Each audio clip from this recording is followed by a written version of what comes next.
오늘도 방문해 주셔서 감사합니다. 재미있게 감상하시고 구독과 좋아요 부탁드립니다. 비가 쏟아지던 그날 밤, 저는 제 인생에서 가장 위험한 선택을 했습니다. 한미연의 트럭 앞에 제 차를 가로막고 선 순간, 이것이 저의 20년 운전 경력을 끝낼 수도 있다는 걸 알았죠. 하지만 후회는 없었습니다. 그녀를 위험에서 구해야 한다는 생각뿐이었어요. 강석 씨, 미쳤어요? 비키세요. 이러다 우리 둘 다 끝장나요. 미연의 다급한 목소리가 빗소리에 묻혀 희미하게 들렸습니다. 창문을 타고 흐르는 빗물 사이로 그녀의 놀란 얼굴이 보였어요. 검문소는 이미 OKM 앞. 그곳에 도착하면 미연은 돌이킬 수 없는 상황에 처하게 될 거였습니다. 내려요, 미연 씨. 더 이상 갈 수 없어요. 제 목소리에는 흔들림이 없었습니다. 평생 도로 위에서 살아온 저였지만 이런 확신은 처음이었어요. 미연이 운반하는 화물이 불법이라는 건 이미 알고 있었습니다. 그녀는 딸의 등록금을 위해, 저는 그녀를 지키기 위해 여기 있었죠. 빗속에서 우리는 잠시 서로를 바라보았습니다. 5달 전 강원도 휴게소에서 처음 만났을 때는 이런 상황이 올 줄 몰랐어요. 그저 쓸쓸한 도로 위의 동료였을 뿐인데 지금은 서로의 인생에 깊숙이 관여하게 된 우리였습니다. 왜 이러는 거예요? 이건 제 문제잖아요. 미연의 목소리가 떨렸습니다. 저는 빗속에서 그녀의 트럭으로 다가갔어요. 창문을 두드렸죠.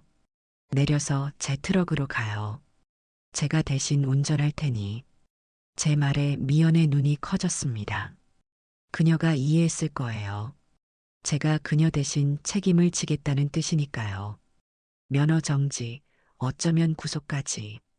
하지만 그 순간 그런 것들은 중요하지 않았습니다. 빗소리만 가득한 밤길에서 우리의 결정이 이루어졌어요. 미연은 결국 내렸고 저는 그녀의 트럭에 올랐습니다. 핸들을 잡는 순간 이상하게도 평온함이 찾아왔어요. 아내를 떠나보낸 후 5년 동안 처음으로 누군가를 위해 온전히 나를 내어주는 순간이었습니다. 조심하세요. 미연의 마지막 말이 제 귀에 맴돌았습니다. 엔진을 켜고 앞으로 나아갔어요. 백미러로 빗속에 서 있는 미연의 모습이 점점 작아지는 걸 봤습니다. 불과 몇 달 전 저는 그저 외로운 도로 위의 삶을 살아가는 평범한 트럭 기사였어요. 아내를 잃고 아들과도 소원해진 채 트럭 운전대만이 제 유일한 동반자였습니다. 검문소의 불빛이 빗속에서 흐릿하게 보이기 시작했어요. 심장이 빠르게 뛰었지만 후회는 없었습니다. 이제 와서 생각해보면 그날의 저는 이미 미연에게 마음을 빼앗긴 상태였던 것 같아요. 외롭고 쓸쓸한 도로 위에서 만난 그녀는 제게 잊고 있던 감정들을 다시 일깨워 주었으니까요. 검문소에 멈춰 섰습니다. 경찰관이 다가왔어요. 창문을 내리자 빗물이 조금 들어왔습니다. 제 인생의 흐름이 바뀌는 순간이었죠. 화물 검사입니다. 서류 좀 보여주세요. 담담하게 서류를 건넸습니다. 곧 발각될 거라는 걸 알고 있었어요. 미연이 아닌 제가 운전하고 있다는 것부터가 의심스러울 테니까요. 경찰관의 눈썹이 찡그려지는 것을 보며 깊게 숨을 들이쉬었습니다. 이 화물은 제가 의뢰한 겁니다. 제 고백에 경찰관의 표정이 굳어졌습니다. 그리고 모든 일이 빠르게 진행되었어요. 트럭은 압수되고 저는 조사를 받게 되었습니다. 그날 밤 빗소리를 들으며 저는 이상하게도 편안함을 느꼈어요. 아내가 세상을 떠난 후로 처음으로 제가 누군가를 위해 의미 있는 일을 했다는 생각이 들었거든요. 이게 그날 밤의 이야기입니다. 하지만 모든 것은 그보다 훨씬 이전부터 시작되었어요. 20년간의 도로 생활, 5년 전의 아내의 죽음, 그리고 5개월 전 폭설이 내리던 강원도 휴게소에서 시작된 미영과의 만남까지 이 모든 순간들이 저를 그날 밤의 결정으로 이끌었던 것 같습니다. 이제 처음으로 돌아가 이야기해 볼게요. 제 이름은 이강석, 53세의 트럭 기사입니다. 20년간 도로 위에서 살아온 제게 도로는 집이나 다름없었어요. 그런 제 인생이 완전히 뒤바뀌게 된 이야기 들어보시겠습니까? 저는 이강석입니다. 20년 차 트럭 기사죠. 전국 곳곳을 누비며 화물을 나르는 일이 제 생활의 전부였습니다. 새벽에 출발해 밤늦게 돌아오는 생활이 반복되는 나날이었어요. 단조롭지만 나름대로 의미가 있었죠. 길 위에서 만나는 수많은 풍경과 사람들. 그것이 제 인생의 전부였습니다. 5년 전 아내가 세상을 떠났어요. 갑작스러운 사고였습니다. 제가 장거리 운송 중이었을 때 일어난 일이었죠. 집에 돌아와 보니 이미 모든 것이 끝나 있었어요. 그 후로 저는 더욱 도로에 매달렸습니다. 집에 있으면 아내의 빈자리가 너무 크게 느껴졌거든요. 도로 위에서는 그나마 잠시 잊을 수 있었습니다. 아들 준호는 아내가 떠난 후 해외 취업을 했어요. 아마도 저와 마찬가지로 집의 빈자리를 견디기 힘들었던 것 같습니다. 이제 우리는 가끔 전화로 안부를 묻는 정도. 그마저도 어색한 침묵이 대화의 절반을 차지하곤 했죠. 그날은 유난히 추운 겨울날이었습니다. 강원도로 향하는 길에 갑작스러운 폭설이 내렸어요. 시야가 거의 보이지 않았죠. 천천히 차를 몰아 간신히 휴게소에 도착했습니다. 이대로 가다가는 사고 날 것 같았거든요. 휴게소에 도착했을 때는 이미 자정이 넘어 있었어요. 주차장에는 몇 대의 트럭만이 불빛을 밝히고 있었습니다. 그중 한 트럭 안에서 희미한 불빛이 보였어요. 호기심에 가까이 다가가 보니 운전석에 여성이 앉아 있었습니다. 꽤 드문 광경이었죠. 여성 트럭 기사는 많지 않으니까요. 그녀는 졸음과 싸우며 무언가를 적고 있었어요. 추위 속에서 엔진을 꺼둔 채로요. 아마도 연료를 아끼기 위해서였겠죠. 저도 모르게 창문을 두드렸습니다. 괜찮으세요? 많이 추워 보이는데요. 그녀는 놀란 표정으로 고개를 들었어요. 경계하는 눈빛이었죠. 당연한 반응이었습니다. 밤중에 낯선 남자가 차창을 두드리는 상황이니까요. 휴게소 식당이 아직 열려 있어요. 거기서 몸 좀 녹이는 게 어떨까 싶어서요. 제 말에 그녀는 잠시 망설이더니 고개를 끄덕였습니다. 그게 한미영과의 첫 만남이었어요. 휴게소 식당에는 우리 둘뿐이었습니다.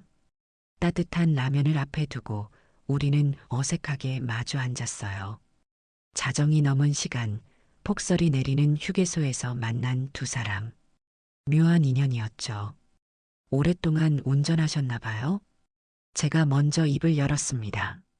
미연은 라면을 한 입 먹고 고개를 들었어요. 7년 차예요. 아직 많이 부족하죠. 겸손한 대답이었지만 7년이면 결코 짧은 시간이 아닙니다. 여성으로서 이 일을 그만큼 해왔다는 것은 대단한 일이었어요. 어떻게 트럭 기사가 되셨어요? 특별한 이유라도? 호기심이 생겼습니다. 미연은 잠시 시선을 내리더니 담담하게 대답했어요. 이혼하고 난 후에 돈을 빨리 모아야 했거든요. 딸아이 키우는데 들어가는 비용이 만만치 않더라고요. 그녀의 목소리에는 지친 기색이 있었지만 강인함도 느껴졌습니다. 저는 제 이야기도 조금 나눴어요. 아내를 잃은 일, 아들과 멀어진 이야기를요. 평소에는 누구에게도 하지 않던 이야기였습니다. 하지만 그날따라 말문이 트였어요. 어쩌면 폭설에 갇힌 휴게소라는 특별한 상황 때문이었을지도 모릅니다. 혼자 사는 건 참 외로운 일이죠. 미연의 말에 깊이 공감했습니다. 그날 밤 우리는 서로의 외로움에 공감하며 많은 이야기를 나눴어요.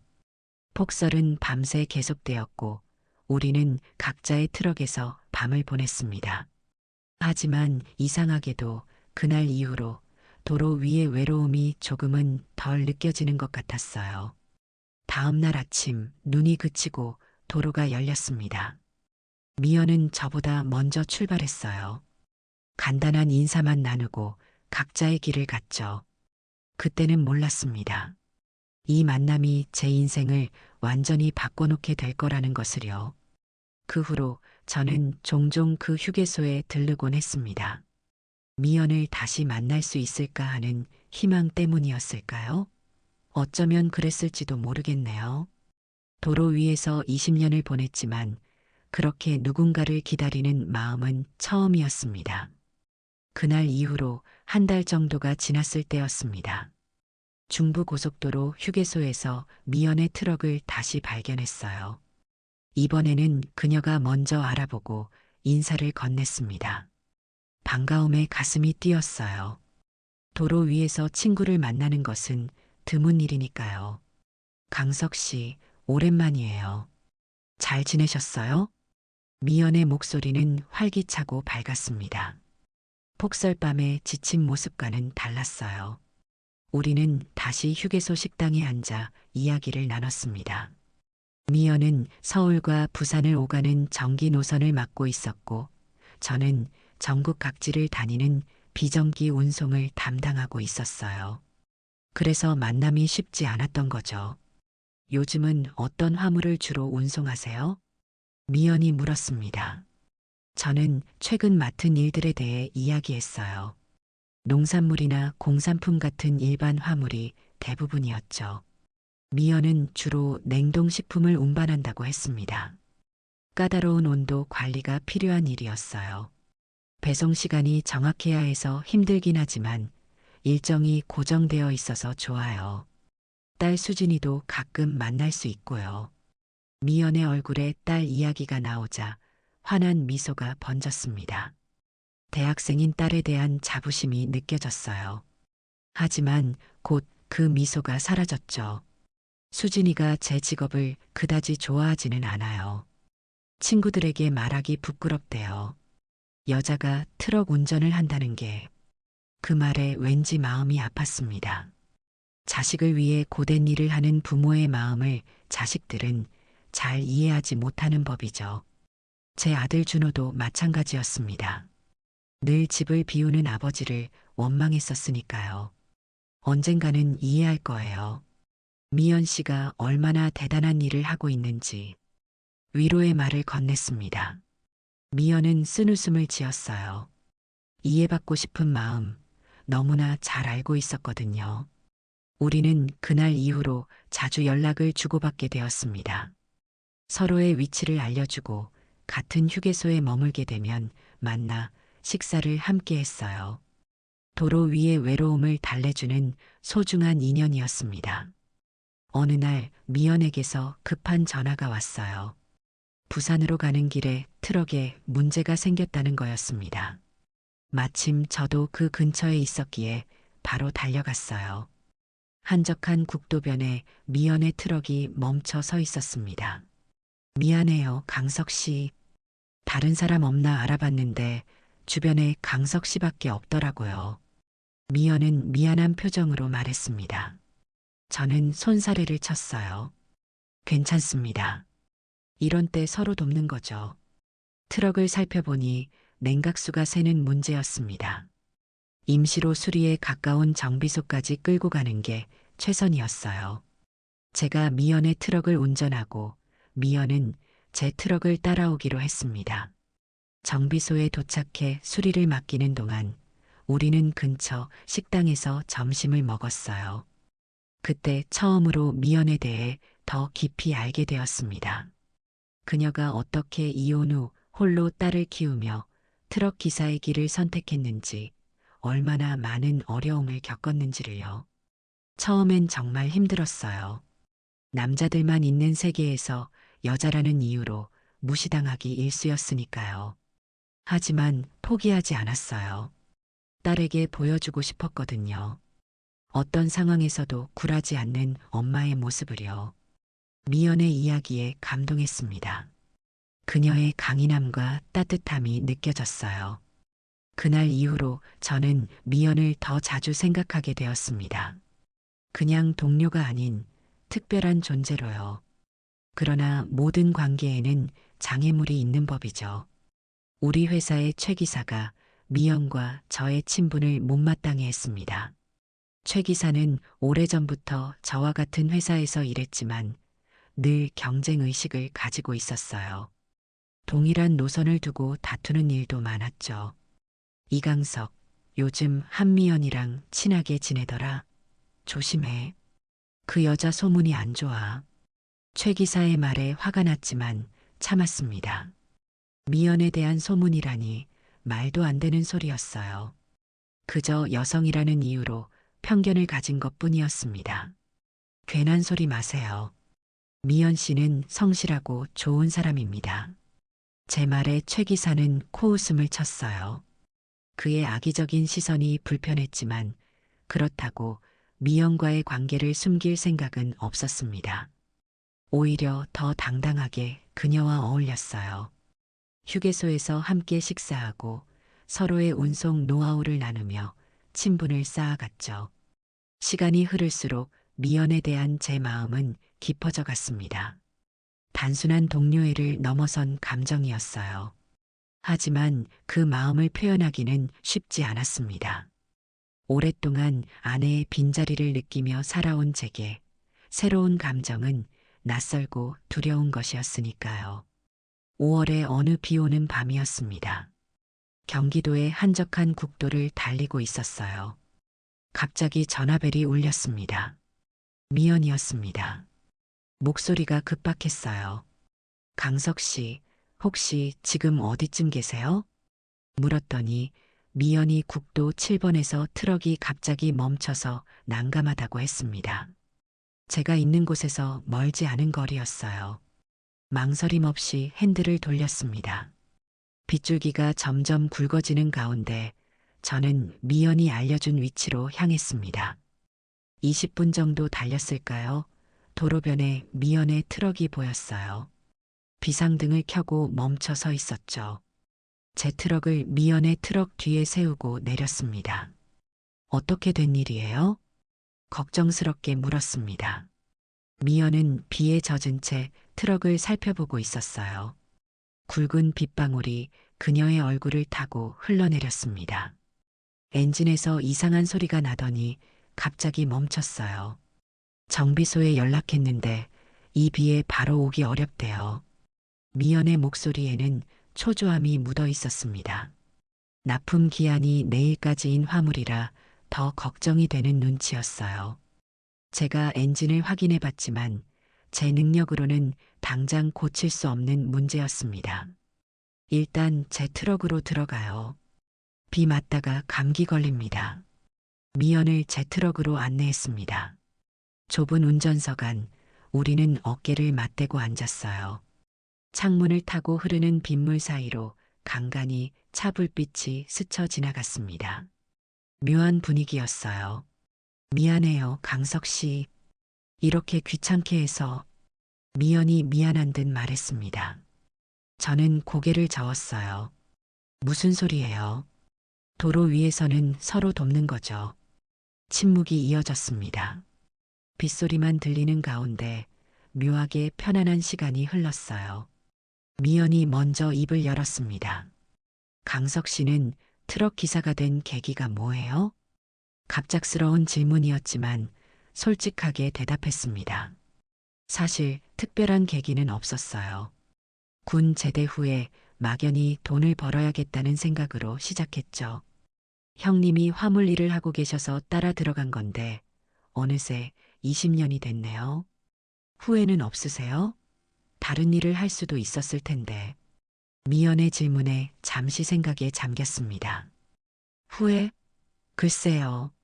물론 힘든 일이었습니다. 가족과 떨어져 지내는 시간이 많았고 건강도 많이 상했어요. 하지만 그래도 이 일이 저한테는 맞는 것 같아요. 넓은 도로 위에서 혼자만의 시간을 갖는 것이 좋거든요. 물론 가족과의 시간을 많이 못 가진 건 후회되지만요. 목소리가 살짝 떨렸습니다. 아내와 함께하지 못한 시간들, 아들 준호의 성장 과정을 제대로 지켜보지 못한 아쉬움이 밀려왔어요. 저도 비슷해요. 수진이가 어릴 때 더 많은 시간을 함께했으면 좋았을 텐데. 항상 미안한 마음뿐이에요. 미연의 목소리에도 후회가 묻어났습니다.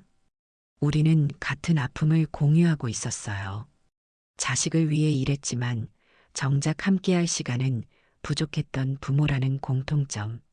수진이는 어떻게 지내요? 궁금했습니다. 미연은 깊은 한숨을 내쉬었어요. 대학 생활에 적응 중이에요. 요즘은 전화도 잘 안 받아요. 제 직업을 부끄러워하는 것 같아요. 친구들에게 말하기 힘들대요. 미연의 말에 마음이 아팠습니다. 아이들은 부모의 희생을 모르는 법이죠. 저도 아들 준호와 비슷한 경험이 있었으니까요. 언젠가는 이해할 거예요. 미연 씨가 얼마나 자랑스러운 엄마인지. 위로의 말을 건네며 자연스럽게 미연의 손을 잡았습니다. 갑작스러운 행동에 미연도 놀란 듯 했지만 손을 빼지는 않았어요. 온기가 전해졌습니다. 심장이 빠르게 뛰었어요. 강석 씨, 우리 이러면 안 되지 않을까요? 미연이 작은 목소리로 물었습니다. 하지만 그녀의 눈빛은 다른 말을 하고 있었어요. 외로움, 그리고 누군가에게 기대고 싶은 마음. 왜요? 우리 둘 다 성인이고 자유롭잖아요. 제 말에 미연은 잠시 생각에 잠기더니 미소를 지었습니다. 그 미소가 얼마나 아름다웠는지 모릅니다.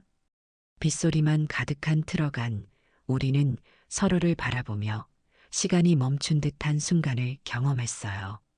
정비소에서 연락이 온 것은 그로부터 1시간 후였습니다.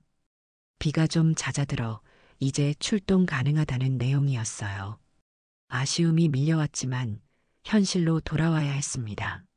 미연의 트럭이 수리되는 동안 저는 그녀와 함께 기다렸어요. 이제는 어색함 없이 자연스러운 대화가 오갔습니다. 마치 오래된 친구처럼, 아니 그 이상의 무언가처럼요. 다음 주말에 시간 괜찮으세요? 근처 호수공원이 있는데 경치가 좋아요. 용기를 내어 제안했습니다. 미연은 잠시 망설이더니 고개를 끄덕였어요. 좋아요. 오랜만에 트럭이 아닌 곳에서 만나보는 것도 좋겠네요. 그렇게 우리의 관계는 단순한 동료를 넘어 새로운 단계로 접어들었습니다. 도로 위에서 만난 두 외로운 영혼이 서로에게 위안을 찾아가는 과정이었어요. 아내를 잃은 후 5년 만에 처음으로 느끼는 설렘이었습니다. 이제 도로는 더 이상 외롭지 않았어요. 어딘가에 미연이 있다는 생각만으로도 마음이 따뜻해졌으니까요. 그날 밤 각자의 트럭으로 돌아가며 우리는 짧게 작별 인사를 나눴습니다. 평범한 인사였지만 그 속에는 새로운 시작에 대한 기대가 담겨 있었어요. 빗소리가 잦아든 도로 위 미연의 트럭 불빛이 멀어져 가는 것을 바라보며 생각했습니다. 인생이란 참 예측할 수 없는 여정이구나. 그리고 때로는 가장 예상치 못한 순간에 새로운 행복이 찾아온다는 것도요. 미연과 저는 그 후로 종종 만나게 되었습니다. 운송 일정이 맞을 때마다 같은 휴게소에서 식사를 하고 가끔은 주말에 시간을 내어 공원을 산책하기도 했어요. 그녀와 함께하는 시간이 점점 소중해졌습니다. 도로 위의 외로움은 어느새 설렘으로 바뀌어 있었어요. 그날은 미연과 약속한 날이었습니다. 1달 만에 휴일이었어요. 오랜만에 정장을 꺼내 입고 머리도 단정히 손질했습니다. 거울을 보니 오랜만에 활기찬 모습이 보였어요. 아내가 떠난 후 처음으로 제 모습에 신경을 쓰는 자신이 낯설기도 했습니다. 약속 장소는 도심의 한 카페였어요. 미연이 먼저 와 있었습니다. 평소 트럭 기사 유니폼이 아닌 원피스를 입은 그녀의 모습이 새로웠어요. 더 여성스럽고 부드러워 보였습니다. 오랜만이에요. 잘 지내셨어요? 반갑게 인사를 나눴습니다. 잠시 대화를 나누던 중 카페 문이 열리고 한 여성이 들어왔어요. 미연의 표정이 갑자기 굳었습니다. 엄마, 미연을 향해 걸어오는 젊은 여성. 바로 미연의 딸 수진이었습니다. 예상치 못한 만남에 미연은 당황한 기색이 역력했어요. 수진아, 여긴 어쩐 일이야? 미연이 물었습니다. 수진은 제게 잠시 시선을 주더니 다시 미연을 바라봤어요. 친구랑 약속 있어서 왔다가 엄마가 여기 있을 줄은 몰랐어. 수진의 말투에는 어색함이 묻어났습니다. 그녀는 저를 힐끗 보며 물었어요. 이분은 누구세요? 미연이 저를 소개했습니다. 내 동료야. 이강석 씨, 같은 일을 하시는 분이셔. 단지 동료라는 표현에 살짝 실망했지만 이해했습니다. 딸 앞에서 갑자기 새로운 남자를 소개하기는 어려웠을 테니까요. 아, 트럭 기사분이시구나. 수진의 목소리에는 약간의 경멸이 섞여 있었습니다. 그 순간 미연의 얼굴이 굳어지는 것을 봤어요. 수진아, 그런 말투는 아니지. 미연이 단호하게 말했습니다. 수진은 입술을 깨물더니 고개를 돌렸어요. 미안해요. 먼저 가볼게요. 수진은 돌아서서 카페를 나갔습니다. 미연의 표정에는 상처가 역력했어요. 저는 그녀의 손을 잡았습니다. 괜찮아요? 미연은 억지 미소를 지었지만 눈에는 슬픔이 가득했습니다. 죄송해요, 강석 씨. 수진이가 아직 어려서. 이해해요. 자식들은 다 그래요. 위로의 말을 건넸지만 그날의 분위기는 이미 망가져 버렸어요. 미연은 수진에게 전화를 걸었지만 받지 않았습니다. 걱정스러운 표정으로 자리에서 일어났어요. 오늘은 먼저 가봐야 할 것 같아요. 수진이를 찾아봐야겠어요. 아쉬웠지만 이해했습니다. 부모로서의 책임감이니까요. 미연을 배웅하고 혼자 남은 카페에서 커피를 마시며 생각에 잠겼어요. 문득 제 아들 준호가 떠올랐습니다. 그도 지금쯤 수진처럼 저를 어떻게 생각하고 있을까? 다음 날 회사에 출근했을 때 최 기사가 의미심장한 미소를 지으며 다가왔습니다. 이강석, 한미연이랑 데이트했다면서 어제 카페에서 봤다는 사람이 있던데 가슴이 철렁했습니다. 이런 소문이 퍼지면 미연에게 좋을 게 없었어요.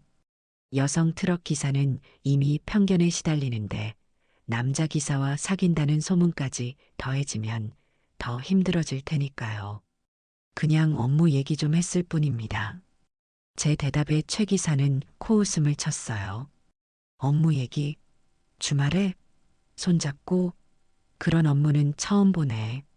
화가 치밀었지만 참았습니다. 다툼으로 번지면 오히려 소문만 더 커질 테니까요. 그날 이후로 회사에서는 미연에 관한 이야기가 심심찮게 들려왔습니다. 못된 소문도 있었어요. 마치 미연이 저와의 관계로 특혜를 받는다는 식의 이야기들. 모두 사실이 아니었습니다. 그 주 금요일 미연에게 전화가 왔어요. 목소리가 무거웠습니다. 강석 씨, 우리 당분간 만나지 말아요. 예상치 못한 말에 가슴이 무너졌습니다. 무슨 일이냐고 물었더니 회사에서 우리에 관한 소문이 너무 심하게 퍼져서 미연이 위협적인 문자까지 받았다는 거였어요. 미연 씨, 그런 소문 신경 쓰지 마세요. 우리가 뭐 잘못한 것도 없잖아요. 알아요, 강석 씨. 하지만 지금은 일에 집중해야 해요. 수진이 등록금도 마련해야 하고. 미연의 결정을 이해했지만 마음이 아팠습니다. 겨우 찾은 행복인데 이렇게 쉽게 포기해야 한다니요. 그 무렵 또 다른 변화가 찾아왔습니다. 5년 만에 아들 준호가 한국에 돌아온다는 연락이 온 거예요. 해외 지사 근무를 마치고 본사로 발령받았다고 했습니다. 갑작스러운 소식에 기쁨과 걱정이 교차했어요.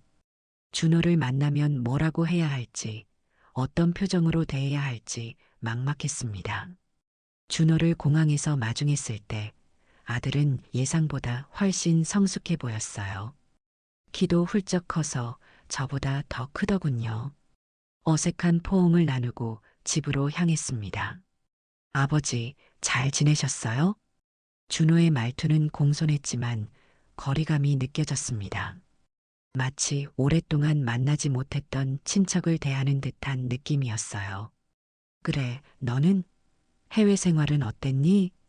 평범한 대화를 나누며 집으로 가는 길 가슴 한편이 아팠습니다. 아들과 이렇게 어색해져 버린 게 모두 제 탓이라는 생각이 들었어요. 늘 집을 비우고 아내가 떠났을 때도 제대로 된 아버지 역할을 하지 못했으니까요. 집에 도착해서 준호의 짐을 풀어주며 물었습니다. 얼마나 한국에 있을 거니? 아직 정확히는 모르겠어요.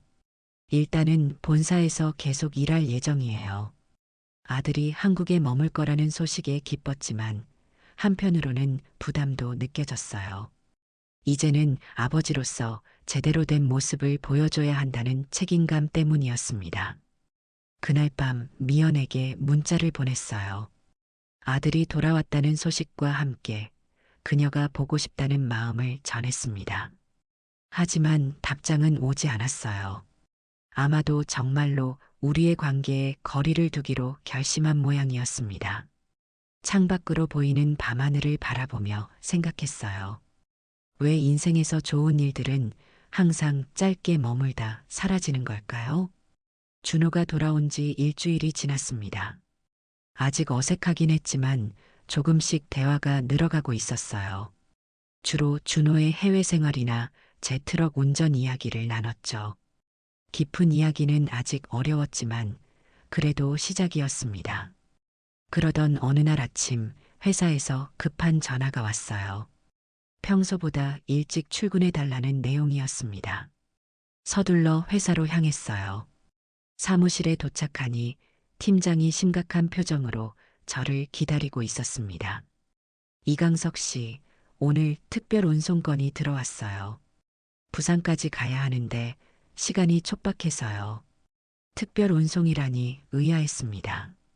보통은 며칠 전에 일정이 잡히는데 이렇게 갑작스럽게 들어오는 경우는 드물었거든요. 무슨 화물인가요? 의약품이라고 합니다. 온도 관리가 중요한 품목이에요. 그래서 경험 많은 강석 씨에게 맡기려고요. 팀장의 설명에 고개를 끄덕였습니다. 특별 수당도 있다고 했어요. 평소보다 2배. 솔직히 좋은 조건이었습니다. 아들 준호에게 무언가 선물이라도 해주고 싶었거든요. 화물을 싣고 출발하려는 순간 주차장에서 미연을 보았습니다. 그녀도 트럭에 짐을 싣고 있었어요. 한 달 만에 보는 그녀의 모습에 가슴이 두근거렸습니다. 다가가 인사를 건넸어요. 미연 씨, 오랜만이네요. 미연은 놀란 듯 고개를 들었습니다. 잠시 망설이더니 어색한 미소를 지었어요. 아, 강석 씨. 네, 오랜만이에요. 이전처럼 반갑게 대해주지 않는 미연의 태도가 서운했지만 이해했습니다. 그녀도 나름의 고민이 있을 테니까요. 어디로 가세요? 부산이요. 급한 화물이라. 순간 의문이 생겼습니다. 저도 부산으로 가는 급한 화물을 맡았는데 미연도 같은 목적지라니. 저도 부산으로 가요. 의약품 운송이라던데. 미연의 표정이 굳어졌습니다. 그녀도 똑같은 종류의 운송을 맡은 모양이었어요. 강석 씨도요? 이상하네요. 보통은 이런 화물 하나만 들어오는데 저도 의아했습니다. 같은 회사에서 같은 종류의 화물을 2명에게 맡기는 경우는 거의 없었거든요. 무언가 이상한 느낌이 들었습니다. 어쨌든 조심해서 가요. 날씨도 안 좋다고 하니까. 미연은 짧게 인사를 끝내고 트럭에 올랐습니다. 저도 출발 준비를 마쳤어요. 그런데 트럭을 출발시키려는 순간 최 기사가 다가왔습니다. 이강석 들었어? 한미연이 위험한 화물 맡았대. 불법 의약품일 수도 있다던데. 심장이 쿵 내려앉았습니다. 최 기사의 말을 곧이곧대로 믿을 순 없었지만 아까부터 느껴지던 이상한 기운과 맞물려 불안감이 커졌어요. 무슨 소리예요? 증거도 없이 그런 말 함부로 하면 안 됩니다. 최 기사는 어깨를 으쓱했습니다. 난 들은 대로 말한 것뿐이야. 회사에서 특별 수당까지 준다면서 보통 일이 아닐 거야. 최 기사가 떠난 후 머릿속이 복잡해졌습니다. 만약 정말 불법 화물이라면 미연이 위험에 처할 수도 있어요. 고민 끝에 회사 사무실로 돌아가 팀장에게 물었습니다. 이 화물 정말 괜찮은 건가요? 왜 두 명에게 같은 운송을 맡기는 건지 이해가 안 돼서요. 팀장은 당황한 기색을 감추지 못했습니다. 무슨 소리예요? 한미연 씨는 다른 화물을 운송하는 걸로 알고 있는데 말을 끝까지 듣지 않고 사무실을 뛰쳐나왔습니다. 급히 미연에게 전화를 걸었지만 받지 않았어요. 아마 이미 출발했을 겁니다. 불안감이 커져 저도 서둘러 트럭에 올라 출발했어요. 고속도로를 달리면서도 계속 미연에게 전화를 걸었습니다. 마음이 급했어요. 만약 최 기사의 말대로 불법 화물이라면 검문에 걸렸을 때 미연은 큰 공경에 처할 수 있었습니다. 면허 취소는 물론 형사처벌까지 받을 수도 있는 일이었어요. 드디어 전화가 연결되었습니다. 미연 씨, 어디예요? 지금 중부고속도로 달리고 있어요. 왜요? 그 화물 확실히 확인해 봤어요? 뭔가 이상해요. 회사에서는 당신이 다른 화물을 운송한다고 했거든요. 미연의 목소리가 흔들렸습니다. 무슨 말이에요? 저는 분명히 의약품 운송이라고. 일단 어디 휴게소에서 만나요. 제발요. 겨우 설득해서 다음 휴게소에서 만나기로 했습니다. 하지만 그곳에 도착했을 때 미연의 모습은 보이지 않았어요. 기다리다 지쳐 다시 전화를 걸었지만 꺼져 있었습니다. 불안감이 극에 달했습니다. 다시 트럭에 올라 부산을 향해 달렸어요. 미연을 찾아야 했습니다. 고속도로를 달리는 내내 마음이 무거웠어요. 무슨 일이 벌어지고 있는 건지, 왜 이런 상황이 된 건지 이해할 수 없었습니다. 오후가 되자 폭우가 쏟아지기 시작했습니다. 시야가 흐려져 속도를 줄일 수밖에 없었어요. 그때 핸드폰으로 문자가 한 통 왔습니다. 미연이었어요. 강석 씨, 부산 근처 검문소에 걸렸어요. 화물이 문제가 있나 봐요. 경찰이 조사 중이에요. 심장이 멎는 것 같았습니다. 제 예감이 맞았어요. 가속 페달을 밟았습니다. 미연을 도와야 했어요. 어떻게든 그녀를 이 상황에서 구해야 한다는 생각뿐이었습니다. 비가 쏟아지는 도로 위 전방에 경찰 검문소의 불빛이 보였습니다. 멀리서 미연의 트럭도 보였어요. 경찰관들이 주변에 모여 있었습니다. 저는 결심했어요. 미연 대신 제가 책임을 지겠다고.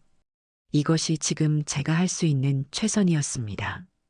제 트럭을 미연의 트럭 앞에 가로막아 세웠습니다. 빗속에서 미연의 놀란 표정이 보였어요.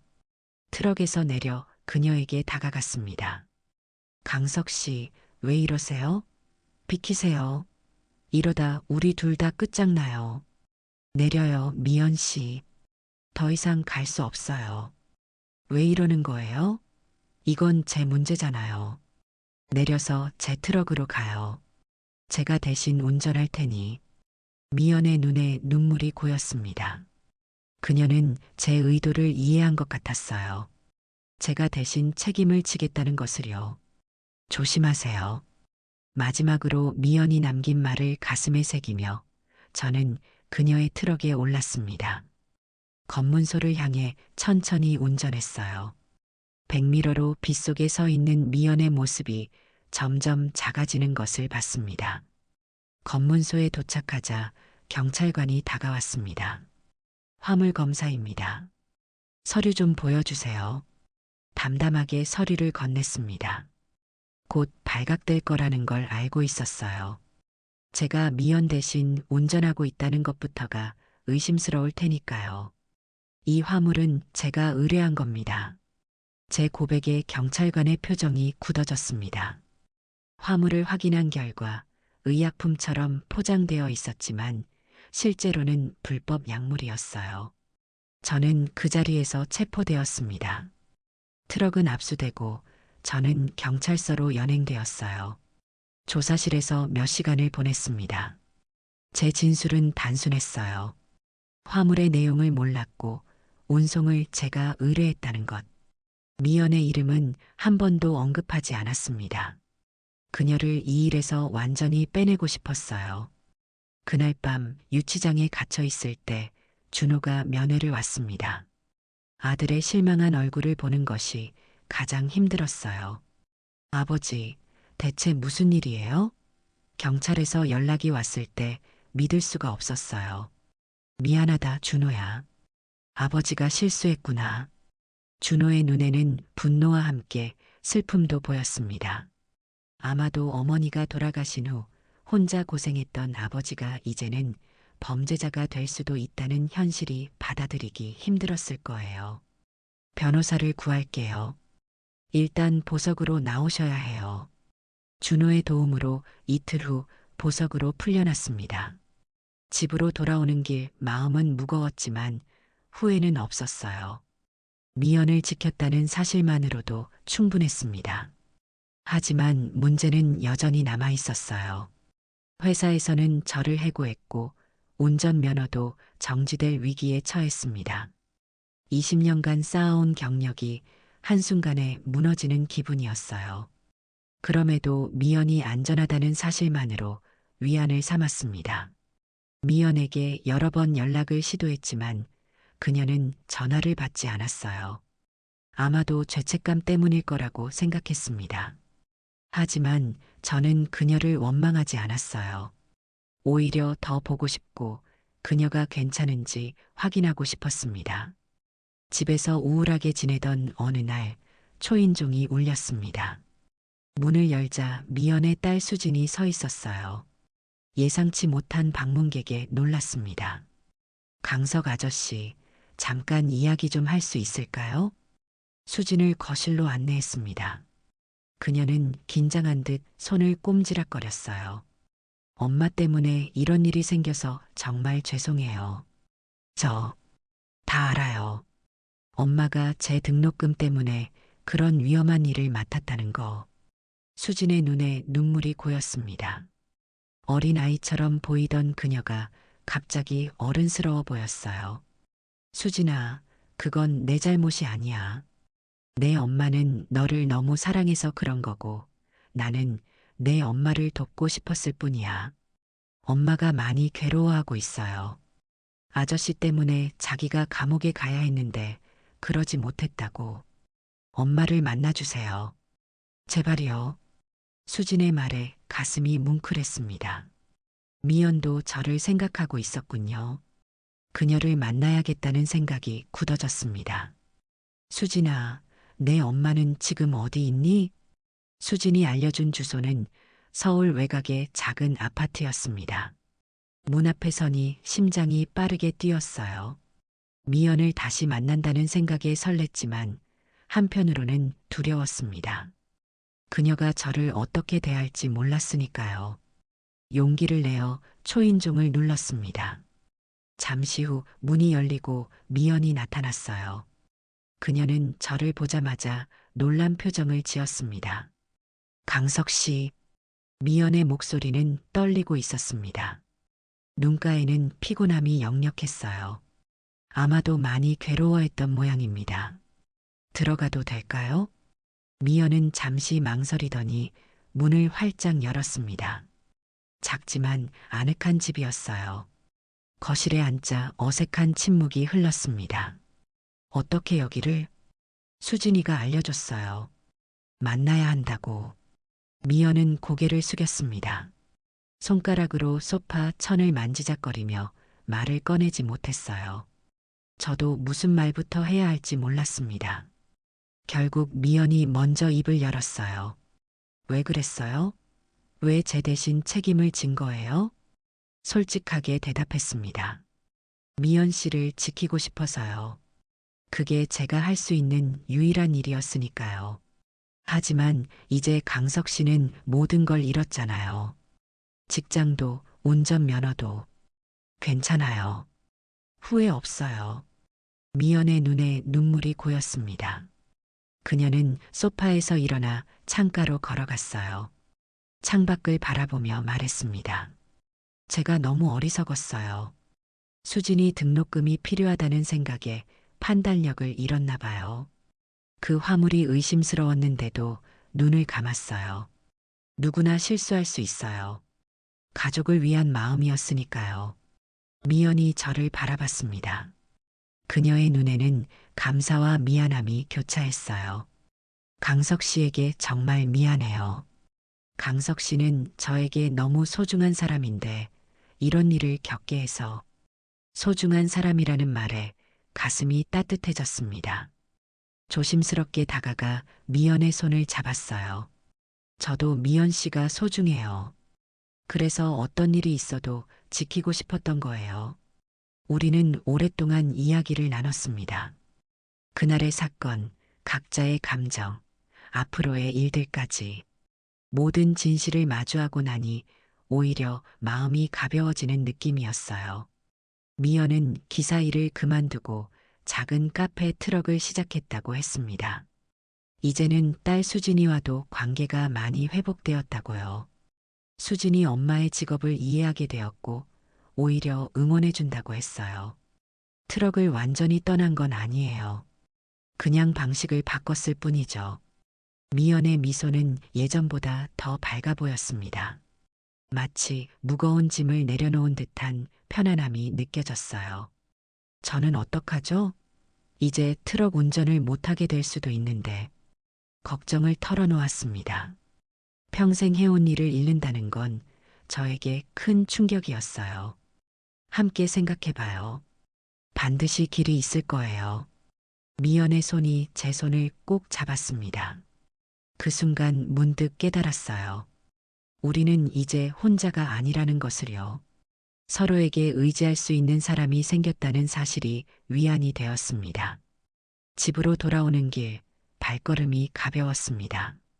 아직 해결해야 할 문제가 많았지만 이제는 희망이 보였어요. 아들 준호도 변호사를 통해 사건의 진실을 밝히는데 도움을 주겠다고 했고 미연도 곁에서 힘이 되어주겠다고 했으니까요. 집에 도착하자 준호가 기다리고 있었습니다. 아들의 표정이 예전과 달랐어요. 더 이상 실망감이 아닌 이해와 지지의 눈빛이었습니다. 아버지, 진실을 알게 됐어요. 최 기사가 의도적으로 아버지와 한미연 씨를 함정에 빠뜨렸다는 거요. 놀라운 소식이었습니다. 준호의 설명에 따르면 최 기사가 회사 간부와 짜고 불법 약물 운송에 미연과 저를 이용했다는 거였어요. 두 사람 모두 성실하고 경험이 많아 의심받지 않을 것이라고 판단했다는 겁니다. 증거가 있어요? 그걸 증명할 수 있어? 네, 회사 내부 문서와 녹음 파일을 확보했어요. 제 회사 법무팀에서 도움을 주기로 했고요. 준호의 도움으로 사건은 새로운 국면을 맞았습니다. 경찰 조사에서 최 기사와 회사 간부의 공모 사실이 드러났고 저는 무혐의 처분을 받게 되었어요. 운전면허도 지킬 수 있었습니다. 그러나 회사로 돌아갈 마음은 없었어요. 더 이상 그곳에서 일하고 싶지 않았습니다. 새로운 시작이 필요했어요. 미연과 함께 고민한 끝에 그녀의 카페 트럭 사업에 합류하기로 했습니다. 제 오랜 운송 경험과 전국 각지의 휴게소 지식이 도움이 될 수 있을 거라고 생각했어요. 이제 우리는 함께 새로운 여정을 준비하고 있습니다. 적은 수입이지만 자유롭고 행복한 삶. 도로 위에서 만난 두 외로운 영혼이 서로의 상처를 보듬으며 새로운 꿈을 꾸게 된 거예요. 준호도 이제는 자주 연락합니다. 가끔 주말이면 찾아와 함께 시간을 보내죠. 아버지와 아들의 관계가 회복되어 가는 과정이 느리지만 분명했습니다. 아내가 떠난 후 5년 만에 다시 찾은 가족의 의미, 그리고 미연이라는 새로운 인연까지. 인생은 참 예측할 수 없는 여정인 것 같습니다. 그로부터 6개월이 지났습니다. 봄이 오고 전국의 도로는 다시 활기를 띠기 시작했어요. 저는 이제 트럭 운전사가 아닌 카페 트럭 사장이 되었습니다. 미연과 함께 시작한 작은 사업이었어요. 우리의 트럭은 도로 위의 쉼터라는 이름으로 전국 각지의 휴게소를 순회합니다. 저는 운전을, 미연은 음료와 간식 만드는 일을 담당했죠. 특히 미연의 수제 쿠키와 커피는 트럭 기사들 사이에서 소문이 나기 시작했어요. 오랜 시간 도로 위에서 지친 이들에게 잠시나마 위안을 주는 공간이 되길 바랐습니다. 처음에는 쉽지 않았어요. 수입도 불안정했고 날씨에 따라 장사가 안 될 때도 많았습니다. 하지만 서로를 의지하며 버텼어요. 미연의 긍정적인 에너지는 저에게 큰 힘이 되었습니다. 오늘은 손님이 적네요. 비 오는 날 한적한 휴게소에서 미연이 말했습니다. 저는 그녀의 손을 잡았어요. 괜찮아요. 내일은 더 많은 손님이 올 거예요. 이렇게 서로 위로하고 격려하며 하루하루를 보냈습니다. 점점 단골 손님도 생기기 시작했어요. 특히 장거리 트럭 기사들이 우리 트럭을 기억하고 찾아주었습니다. 그들에게 우리는 단순한 카페가 아닌 도로 위의 친구 같은 존재였죠. 어느 날 예전 회사 동료인 박 기사가 우리 트럭을 찾아왔습니다. 이강석, 정말 너였구나. 소문으로 들었는데 믿기지 않았어. 반갑게 인사를 나눴습니다. 박 기사는 회사 소식을 전해주었어요.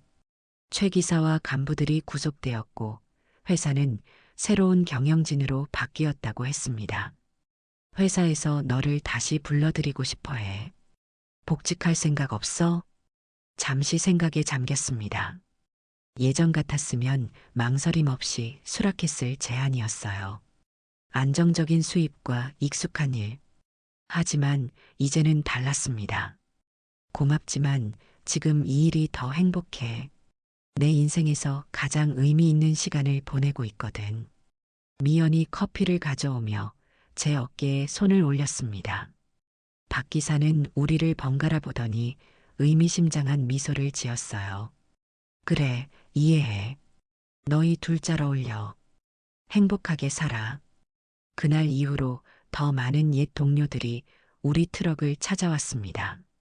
소문이 퍼진 모양이었어요.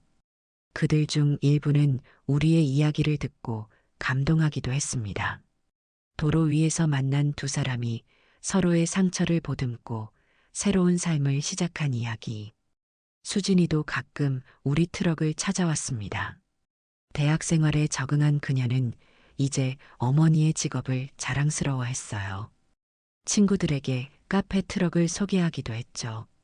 미연의 얼굴에는 딸을 바라볼 때마다 자부심이 가득했습니다.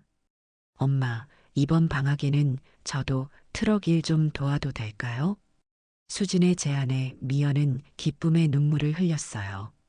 모녀 관계가 완전히 회복된 순간이었습니다. 준호도 종종 우리와 함께 했습니다. 그는 이제 저를 아버지로서 존중해 주었고 미연도 가족처럼 대해 주었어요. 한 번은 준호가 특별한 제안을 했습니다. 아버지, 저희 회사 직원들을 위한 케이터링 어떨까요? 한 달에 한 번 정도 회사 앞에 트럭을 세우고 음료와 간식을 제공하는 거예요. 좋은 아이디어였습니다. 덕분에 고정 수입도 생기고 사업도 조금씩 확장할 수 있었어요. 미연의 요리 솜씨는 더욱 알려졌고 저도 새로운 메뉴 개발에 도전했습니다. 평생 운전대만 잡았던 제가 이제는 샌드위치를 만들고 음료를 준비하는 일에 재미를 느끼게 된 거예요. 어느 가을날 우리는 처음 만났던 강원도 휴게소를 다시 찾았습니다. 폭설이 내리던 그날 운명처럼 만난 장소였어요. 휴게소 앞에 트럭을 세우고 장사를 시작했습니다. 많은 트럭 기사들이 우리를 찾아주었어요. 저녁이 되어 장사를 마무리할 때 미연이 말했습니다. 강석 씨, 여기서 우리가 처음 만났던 게 정말 운명 같아요. 그때는 몰랐지만 우리 인생이 이렇게 바뀔 줄이야.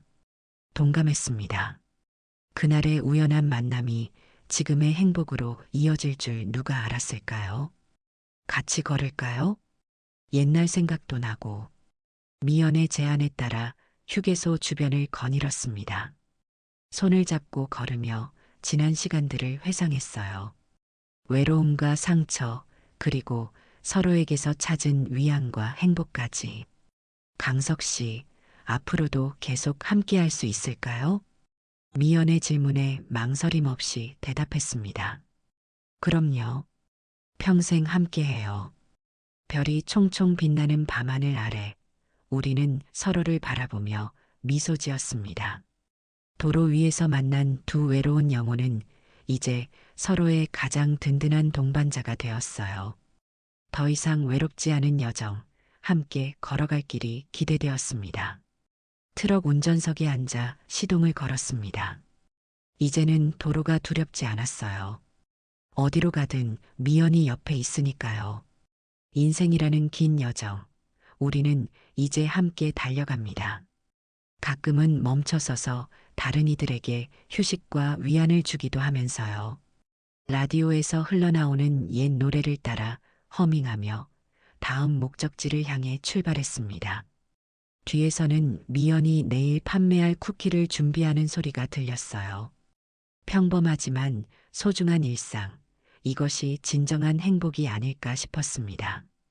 도로 위에서 만난 인연, 이제는 평생의 동반자가 되어 함께 달려갑니다. 우리의 여정은 이제 막 시작되었을 뿐이니까요. 오늘 영상이 도움이 되셨거나 감동을 주었다면 구독과 좋아요 버튼을 눌러주세요. 댓글로 여러분의 소중한 의견과 경험도 나눠주세요. 여러분의 응원이 더 좋은 콘텐츠를 만드는 원동력이 됩니다. 감사합니다.